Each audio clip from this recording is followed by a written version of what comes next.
ఇందిరమ్మ ఇండ్ల లబ్ధిదారుల జాబితాలో గందరగోళం అట. మళ్ళీ రేషన్ కార్డులలో గందరగోళం అయిపోయింది, ఇందిరమ్మ ఇండ్ల మీద గందరగోళం, మళ్ళీ కొన్ని రోజులు జాప్యం చేయటం. ఈలోపు వర్షాకాలం వస్తుంది. ఇప్పటికే కొన్ని జిల్లాలలో వారం రోజుల నుంచి రోజు పడుతుంది, వర్షం రోజు పడుతున్నది. కొంతమంది ఏమో ఉన్న ఇళ్లను వీక్కొని పక్కన చిన్నకు ఒక డేరా వేసుకొని ఉన్నారు.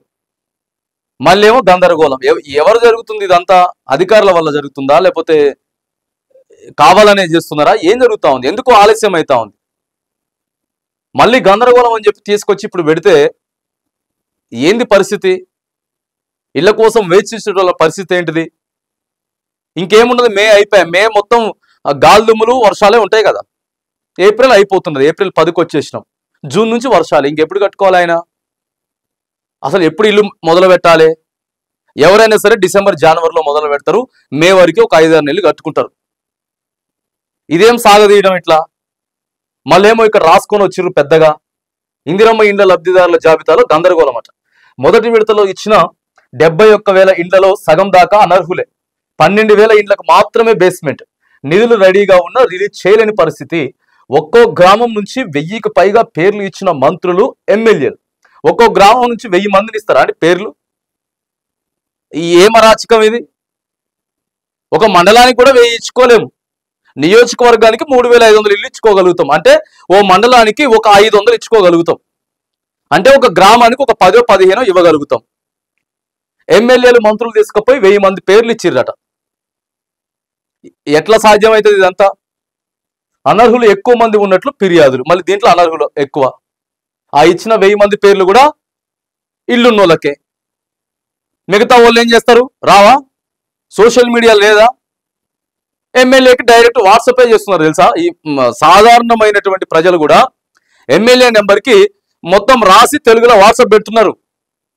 జిల్లా కలెక్టర్ గారికి మెసేజ్లు పెడుతున్నారు, మంత్రి గారికి కూడా మెసేజ్లు పెడుతున్నారు. ఇట్లా జరుగుతున్నది, పలాని గ్రామం అంతా అవకతవకలు జరుగుతూ ఉన్నాయి, గందరగోళం జరుగుతోందని చెప్పి సింపుల్ గా మెసేజ్ పెడుతున్నారు.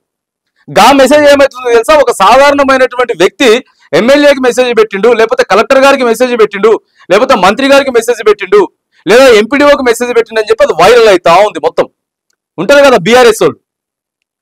ఈ బీఆర్ఎస్ వాళ్ళు ఆ స్క్రీన్ షాట్ ని ఇట్లా, ఆయనకి అన్యాయం జరిగింది, ఆయన అర్హుడైనా కూడా ఆయనకి రాలేదు, అనర్హులకు వచ్చింది పేరు, కథం. ఇలా పథకాలు ఇవ్వాలంటే చాలా జాగ్రత్తగా ఇవ్వాలి ప్రభుత్వం. 100కి 100% ఎవరికి పథకాలు రావు, అది సాధ్యం కాదు. మొత్తం కాంగ్రెస్ వాళ్ళకి ఇచ్చుకున్నా కూడా కాంగ్రెస్ కార్యకర్తలకు అందరికీ పథకాలు రావు. ఒకవేళ బీఆర్ఎస్ వాళ్ళకి ఇచ్చుకోవాలనుకున్నా మొత్తం బీఆర్ఎస్ వాళ్ళకి రావు. అందులో ఉంటది, అవకతవకలు ఉంటాయి. అందరికీ న్యాయం చేయలేం. కొంతమంది అయితే అసలు పార్టీ పట్టుకోరు, జెండా పట్టుకోరు, ఇంట్లో వండుకొని ఉంటారు.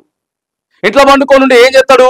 ఒకడేం పార్టీ జెండా పట్టుకొని పొద్దుగా లేతే తిరుగుతూ ఉంటాడు, పార్టీ మీటింగ్లు అనుకుంటా, ఆ నాయకుడు ఈ నాయకుడు అనుకుంటా. ఆయన పేరు ఉండదు. ఇంట్లో వండి వాడు విమర్శిస్తూ ఉంటాడు, చూసిర్రా, వాడి పేరు ఉంటది. ఇట్లా కూడా గందరగోళం ఉంటుంది పార్టీలల్లో. తిరిగేటోనికి మాత్రం అన్యాయం. కానీ ఇప్పుడు అట్లా లేదు కదా. మొత్తం సోషల్ మీడియాలో మొత్తం కనపడతా ఉంది. 1000 మంది పేర్లు తీసుకొచ్చిరట ప్రతి గ్రామానికి. ఏడికెళ్ళి ఇవ్వాలి? రీవెరిఫికేషన్ కు సిద్ధమవుతున్నటువంటి అధికారులు. రీవెరిఫికేషన్ ఏప్రిల్, మే, ఈ 2 నెలలు రీవెరిఫికేషన్ సరిపోతుంది. ఆల్రెడీ రీవెరిఫికేషన్ అయింది. ఆల్రెడీ గ్రామ సభలు పెట్టిర్రు ఫిబ్రవరిలో గ్రామ సభలు పెడితే మొత్తం అనర్హుల పేర్లే వచ్చినాయంటే మళ్ళీ దాంట్లో మార్పులు చేర్పులు చేసిర్రు. పెద్ద ఎత్తున విమర్శలు వచ్చేసరికి మళ్ళా గీయాలనేమో మళ్ళా రీవెరిఫికేషన్ అంటున్నారు. మళ్ళా ఎవరికి పోతే ఎవరు వస్తాయి, ఏమవుతుందో తెలియదు. రేషన్ కార్డులు అట్లనే అయినాయి. మరి ఎట్లా ఇదంతా? ఎవరి కోసం, దేనికోసం జరుగుతా ఉంది ఇదంతా? రాష్ట్ర ప్రభుత్వం ప్రతిష్టాత్మకంగా చేపట్టిన ఇందిరమ్మ ఇండ్ల పథకంలో గందరగోళం నెలకొన్నది. ఈ స్కీమ్ లో భాగంగా ప్రభుత్వం మొదటి విడతలో రాష్ట్ర వ్యాప్తంగా 71,000 ఇండ్లు మంజూరు చేసింది. వీటిలో సగం దాకా అనర్హులే ఉన్నట్లు తెలుస్తున్నదట. మంజూరు పత్రాలు అందజేసిన వారిలో 90% పైగా లబ్ధిదారులు ఇప్పటికీ నిర్మాణాలు ప్రారంభించలేదు. కేవలం 1,200 ఇండ్లకు మాత్రమే బేస్మెంట్లు పడ్డాయి. కారణం ఏంటని అధికారులు ఆరా తీయగా ఎంపిక చేసిన వారిలో చాలా మంది అనర్హులు ఉన్నారని, వాళ్ళకు ఇప్పటికే ఇండ్లు ఉండడంతో పనులు ప్రారంభించడం లేదని చెప్పి షాక్ కి గురైనట. మరి గంతే కదా, ఇల్లున్న ఆయనకి నువ్వు ఇల్లు ఇస్తే ఇంకేం కడతాడు ఆయన? ఇల్లున్న ఆయనకి ఇల్లు ఇస్తే ఏడ కడతాడు? కొద్దిగా ఆలోచిస్తాడు కదా. ఏమో నేను పుసుకున్న మళ్ళీ మొదలుపెట్టిన అనుకుందాం ఇంకో ప్లేస్లా, బిల్లులు వస్తాయో రావు, వర్షాలు వస్తే ఏంది ఇబ్బంది, వాళ్ళు ఇచ్చే పైసలు సరిపోతాయో సరిపోవు. ఇల్లున్నాయన ఇంకా మంచి కట్టాలని చూస్తాడు, దాన్ని ఓ 15-20 లక్షలు పెట్టి కట్టాలని చూస్తాడు కదా, గా పైసలు రావాలి, మొదలు పెడతలేరు. ఏంది అని అంటే మొత్తం ఇల్లు ఉన్న వాళ్ళకే రాసిరు పేర్లు, ఇల్లు లేని వాళ్ళకి ఇస్తే ఇప్పటి వరకు ఉండేదా? రెడీగా ఉన్నారు తెలుసా. పేదోళ్ళంతా, ఇల్లు లేని వాళ్ళంతా కూడా ప్రభుత్వం ఎప్పుడు మొదలు పెట్టుకోమంటది, ఎప్పుడు తీసుకుందాం, ఎప్పుడు బేస్మెంట్ పూర్తి చేసుకుందాం అని చెప్పి రెడీగా ఉన్నారు వాళ్ళు. అట్లా కాకుండా తీసుకపోయి అనర్హులకి ఇచ్చిర్రు. మళ్ళీ ఇప్పుడు మొదటికి వచ్చింది కథ. ఇది మనం చేస్తున్నటువంటి కథ. 12,000 ఇండ్ల నిర్మాణానికి మాత్రమే బేస్మెంట్ పడ్డాయి. ఇక వాళ్ళకి ఇప్పటికే ఇండ్లు ఉండడంతో పనులు ప్రారంభించలేదని షాక్ గురయ్యారట. దీనికి తోడు అర్హుల ఎంపికపై ఫిర్యాదులు కూడా వస్తుండడంతో రీవెరిఫికేషన్ చేయాలని ఆఫీసర్లు నిర్ణయించారు. ఇట్లయితే ఇంకొక 5 సంవత్సరాలు, ఈ 3.5 ఏండ్లు కూడా కావు, 3.5 ఏండ్లు కూడా ఇంకా సమయం ఉంది కదా, ఆ సమయం కూడా కాదు, ఒక విడత కూడా ఇండ్లు పూర్తిగా ఇట్లయితే. ఆయనది వచ్చిందని ఈయన, ఈయనది వచ్చిందని ఆయన, ఇల్లున్న వాళ్ళకే వచ్చి మళ్ళీ రీవెరిఫికేషన్లు ఇదే సరిపోతుంది. ఇదే సరిపోతుంది. అయితేయా ఇల్లు అయితేయా? డబుల్ బెడ్రూమ్లు మొత్తం కూడా ఫెయిల్ చేసిండు కేసీఆర్, మనం ఇస్తామని చెప్పినాం. ఏం జరుగుతా ఉంది మరి? ఎందుకు అధికారులు తప్పిదం చేస్తా ఉన్నారు చెప్పుర్రి?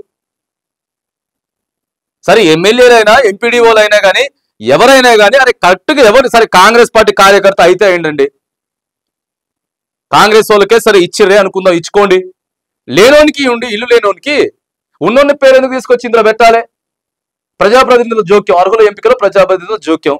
ఇవాళ ఒక ఆయన పోతాడు క్యాంప్ ఆఫీస్కి, ఎమ్మెల్యే గారిని కలుతాడు, రైట్ సార్ ఆయనకు వచ్చింది, ఆయనకి ఏం లేదు సార్, అసలు ఆయన మన పార్టీ జెండా పట్టుకోడు, ఆ తర్వాత ఆయనకి ఇల్లున్నది సార్, ఆయనకు వచ్చింది సార్ నాకు రాలేదనంటే మళ్ళీ ఏమంటే ఆ పేరు ఇటు అవుతుంది, ఈ పేరు అటు అవుతుంది, మళ్ళీ ఫోన్లు పోతాయి, పేర్లు మారిపోతాయి, ఇదే కథ.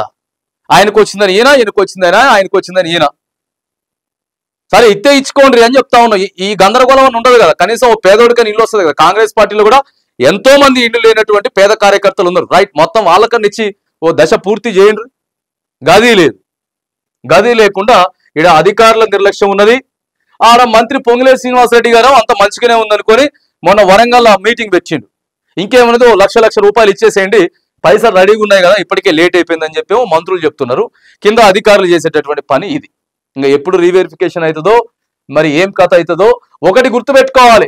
ఇదంతా కూడా సమాజం, తెలంగాణ సమాజం వీటన్నిటిని గ్రహిస్తూ ఉంటది. ఎప్పుడు ఇస్తామని చెప్పిర్రు, ఎప్పుడు మన పేర్లు వచ్చాయని చెప్పిర్రు, ఎప్పుడు మొదలు పెట్టుకోమని చెప్తా ఉన్నారు, ఈ వర్షాలు వస్తే ఎట్లా ఎఫెక్ట్ ఉంటుంది, ఏంది గందరగోళం అంతా ఏంది, ఈ కథ అంతా ఏంది అని చెప్పి సమాజం, తెలంగాణ సమాజం ఆలోచిస్తూ ఉంటుంది. సో ద ఇంపాక్ట్ ప్రభుత్వం మీద పడుతుంది.